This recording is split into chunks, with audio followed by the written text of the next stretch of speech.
স্কুলের ছুটি পড়ে যাওয়ায় ভাই আর আমি আজকে যাচ্ছি দিদির বাড়ি। দুদিনের ছুটিতে দিদির বাড়ি ঘুরতে যাচ্ছি, আর সাথে নিয়েছি আমার এই বড় ভাইকে। একে সামলানো একটা বাচ্চা সামলানোর থেকেও বেশি কঠিন কাজ। আমার ছোট ভাইয়ের সাথে যতটা বেশি না বকতে হয়, তার থেকে বেশি বকতে হয় আমার এই বড় ভাইয়ের সাথে।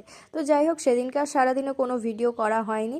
আর সেদিনকে আমাদের বাড়ির সকলেও এসেছিলো দিদির বাড়ি, কারণ অনেক দিন সবাই কোথাও ঘুরতে যায়নি, তাই সবাই মিলে এসেছিলো দিদির বাড়ি। সাথে এসেছে আমার বড় পিসি। বড় পিসিকে রেখে দিয়েছি, আমি আর ভাই থেকে গিয়েছি দিদিদের বাড়িতে, কারণ পরের দিন যাব সেজ পিসির বাড়ি। সেজ পিসির বাড়ি দিদিদের বাড়ি থেকে 5 মিনিটের দূরত্বে। আর এখানে দেখো ননি বউ সেজেছে।